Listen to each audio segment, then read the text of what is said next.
21 जून रोजी आपण सर्वांनी योग दिन साजरा केला.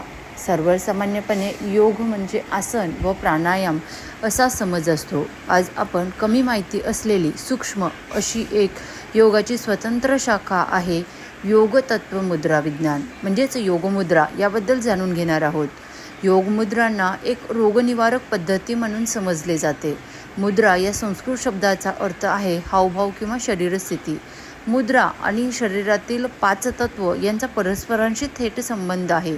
आयुर्वेदानुसार शरीरातील 5 तत्वापैकी कोणत्याही एकाची अतिवाढ किंवा कमतरता असण्याने शरीर असंतुलन निर्माण होते व त्यामुळे आपण आजारी पडतो. आपली बोटे ही मूलतः विद्युत मंडल आहेत. अंगठा अग्नी, तर्जनी वायू, मध्यमा आकाश, अनामिका पृथ्वी तर कनिष्ठा ही जलतत्व आहे.